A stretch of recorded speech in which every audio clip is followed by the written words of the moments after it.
Welcome to Toot Your Own Horn, episode 2 with Fanchon White. I am so excited to have Fanchon with us because her background is rich in woodwind playing and also with a surprising twist to her career and what she did in the military. So, Fanchon, why don't you tell us a little bit about how you got started playing a wind instrument and how your career progressed? Yeah, so as a child, I couldn't keep my focus on a lot of things, I guess. I guess before ADHD was a thing. So I found myself always picking something else up new, doing something. But my grandmother was a musician. My grandma played the piano. So growing up, we heard piano, we sang with her, did things in church and what have you. As I got older, school age classes, I picked up the violin, but I also at the same time was taking private lessons for the piano. Mhm. And so it kind of, as a 10-year-old, first instrument official, but taking lessons for both. And it was like, first finger on the violin and first finger on the piano. And I was getting kind of confused. So I ended up just kind of sticking with the violin and went from there. So as I progressed, I did fourth and fifth grade, so 10 and 11 years old, and then 12 with sixth grade as a violinist in school, taking school lessons. And I stopped piano altogether at that time. And as I went to junior high, I got into junior high and I was still playing in the orchestra. And then my eighth grade year, I got a little bit more involved in things and I started playing the saxophone. How And did that happen? How did the saxophone become like an allure? so so two things. So also growing up, I spent a lot of time in family, growing with family. So I had cousins that lived with us. My one had a cousin that played the saxophone, and my best friend played the saxophone. So he was already in concert band, and I just thought it was something that would be a lot more fun. So along with learning the flute and the clarinet from my sister and my cousin, once I figured out one, it was like, okay, well, I can do this. I just have to change how I, blow into the instrument and go from there. So I started playing the saxophone in concert band. I was able to get good enough that my instructor was like, okay, I'll let you in the concert band. And I was second row, second chair. So was doing that. And then also that year found out that we lost a guitarist in our jazz band. So I decided to learn the guitar.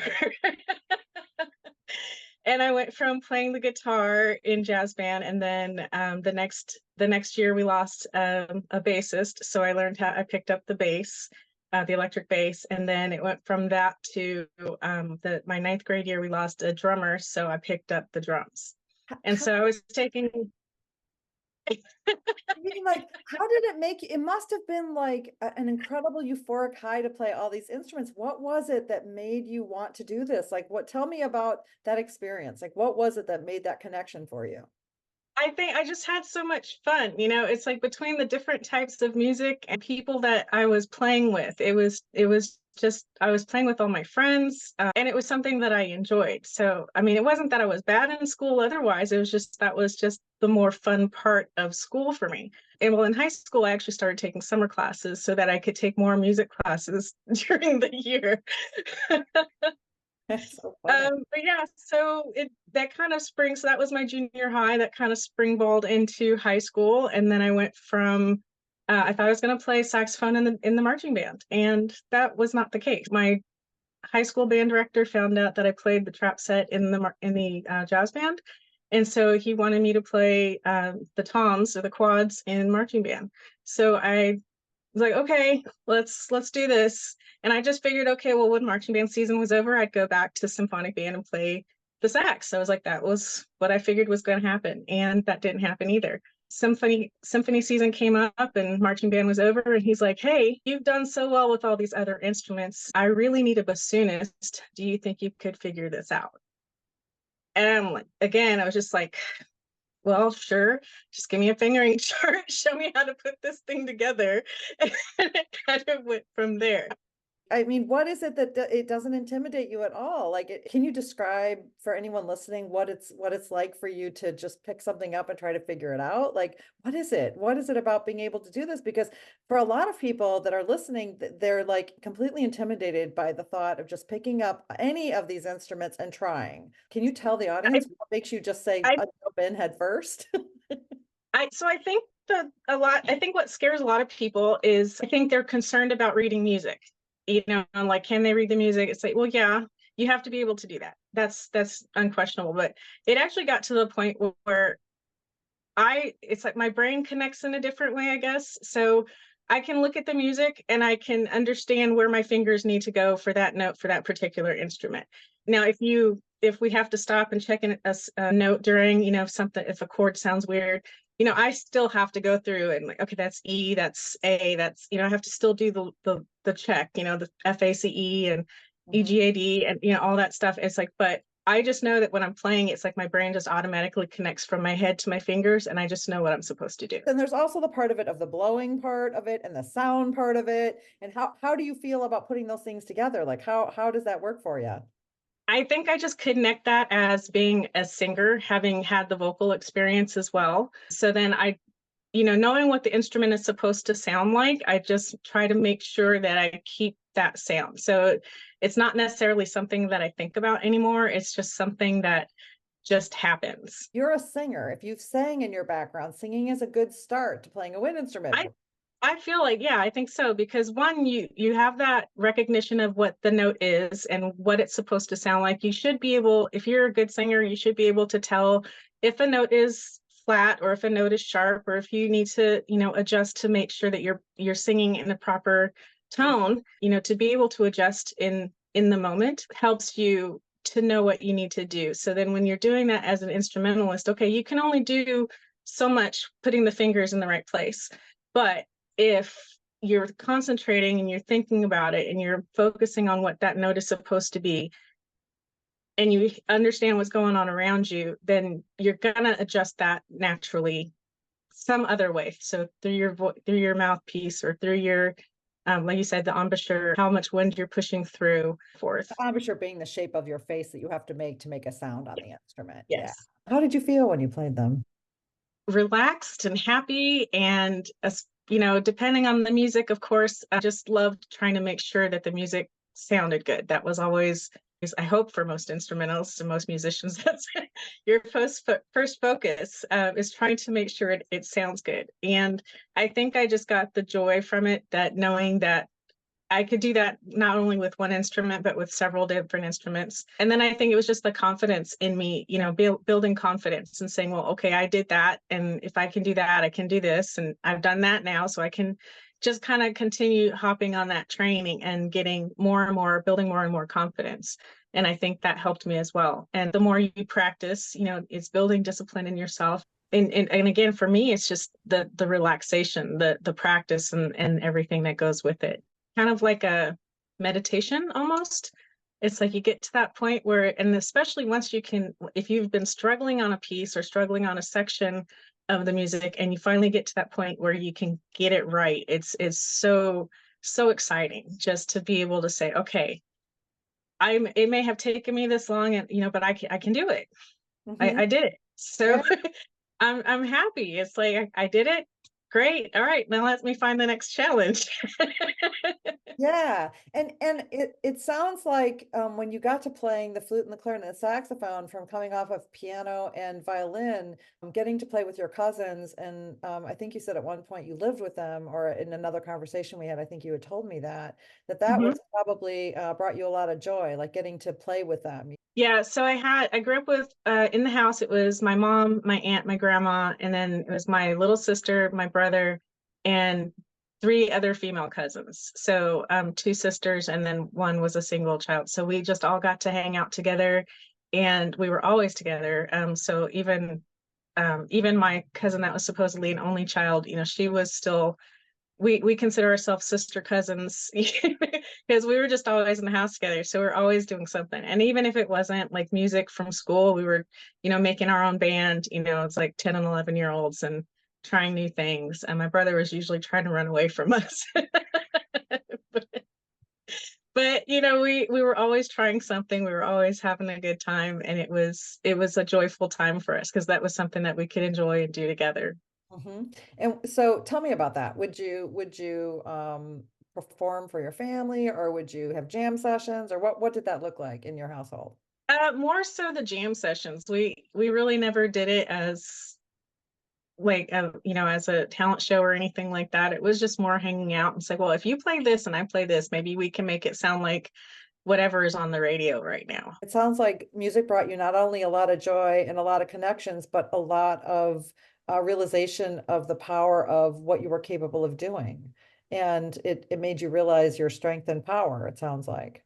Yeah, so actually, my junior year of high school, I actually started getting, so to speak, recruited, I guess, since they were trying to get me to join the Marines to become a part of the Marine band. At the time, I was really not looking for that. Being a 17-year-old, you're like, no, I don't want nobody telling me what to do. And I wish I had just done it because I would have been a working musician, making money and getting experience. And, once I retired, I would have probably been able to move on to do more things musically. However, that didn't really happen because I was just like, no, I don't want to do that. People are going to tell me what to do. And but then, of course, as life goes on, you realize there's always somebody telling you what to do. So you always have to just kind of figure out what's going to be the easiest thing for you or what's going to bring you the most joy. So I wish I had done that. But at the same time, I did finish my bachelor's degree, started out as a music performance on bassoon. I did not do that. I did not finish that.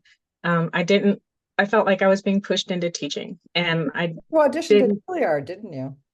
Yeah. So I was 23. That's With just the, amazing. Violin, piano, clarinet, flute, saxophone. Oh, and then by the way, there was this episode of bassoon and we wound up auditioning at Juilliard. I mean, that's yes. really remarkable, Yeah. Sean. So I never took, with the exception of my second year, I think it was in college, I never took professional lessons on the bassoon. It was always just stuff I picked up or learned along the way. But I did go to school. I started as a music performance major, Iowa State University. I transferred back home to University of Nebraska-Lincoln, Yeah, and I was taking bassoon lessons with Professor Eccles there.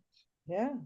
Um, Again, things kind of switched. I would, again, at that time, I wasn't necessarily worried about a music performance major. I was just trying to enjoy music a little bit longer and still do some things. But I was working on an architecture major. And then I didn't find out until I was in college that I actually had some math dyslexia issues. Uh-huh. So dealing with business statistics and calculus and things, if I'd finished calculus in high school with a D, it wouldn't have been a problem.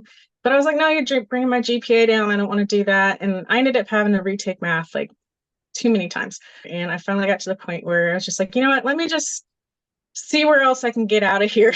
Right. I ended up with a Bachelor of General Studies with a major in military science and administration. So, and then I have a minor in construction management. So all of my stuff just kind of filtered around because, again, jack of all trades. Oh, I love working with my hands. I did construction for a while in college. I was working on my car. I figured out how to work on my car with a book, 𝐓𝐾 Auto Manual at the time. I think they still make them, but they're a lot more expensive now and a lot more difficult just with all the technology that's in them. right. I joined the Army when I was 25. I became a Apache helicopter mechanic. Huh. And during my Army time, I did spend from 2005 to 2007.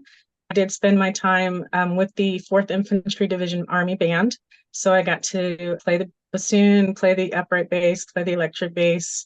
I sang in a Latin band while I was there. And I also deployed to Iraq during that time. And what a lot of people don't know is during wartime, band is the general's security. So not his personal security, that's still reserved for the infantry.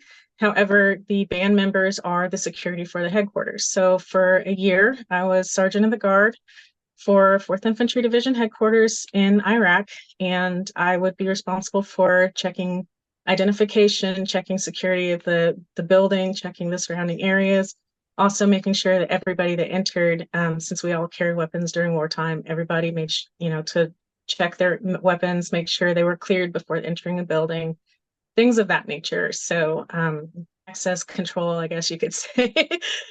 So I did that. Wasn't the funnest thing in the world, but musicians are, if nothing, disciplined and very strict about certain things. And so, I took that job very seriously and did that job. When we got back stateside, I decided to go back to aviation. So I went back to aviation and ended up retiring as an instructor at the Fort Eustis Army base in Virginia. Retired as a aviation mechanic instructor. Who was the person in your family or people in your family that encouraged you to touch music? Or was it as simple as just your family wanting to sing in church and everybody was engaged in music? Or what was it? What was it that what made it so easy to connect to all these instruments in your family? I think it started definitely with my grandma, singing in church, singing at the house, playing the piano, doing that. But again, getting into the band, becoming a part of an orchestra and the band, and just that, that teamwork. So Fanshawe, if for somebody listening who has doesn't have that connection to music and is listening with fascination, thinking, how could I get started doing this, or why would I want to be somebody involved in music and get that opportunity to try this out? What would you tell them would be a reason they should try?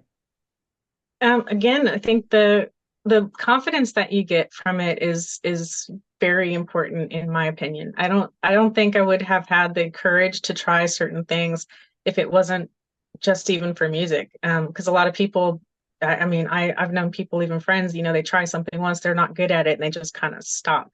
And that whole practice, once you get involved in practice, especially if you have no problem sitting by yourself, because you can definitely still be an introvert and still be an extrovert with music.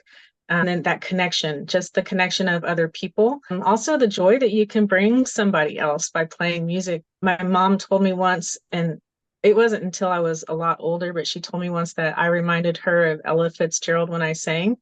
And that was a compliment to me. And again, it was one that it kind of surprised me because she never really, I mean, she saw me perform, not a lot, but she saw me perform. But it was years and years and years later that she said that. So, to know somebody feels that highly of your capabilities is really empowering and flattering, of course. And you just want to continue to, especially for somebody like Ella, I don't want to do anything to destroy that legacy. So I think it's also one of those things you just, once you do it, it can make you feel so good. Like even if you're not doing it in front of anybody, even if you're just doing it for yourself, music, it really does change you. It changes your brain waves, and it changes, like your heart rhythms. And I mean, that's why they put it in movies. It's like it makes you feel a certain way. And if there's a particular way that you want to feel, if you're depressed, you can go play an instrument and you're going to bring yourself out of it. You can make yourself happy just by practicing, even if it's not good. So, even if you're no good, like or if you don't think you're good, somebody else probably does think you're very good, especially if they're not playing, if they don't know how to play. It's like it's just the little things, your whole affect on life. Like it changes everything.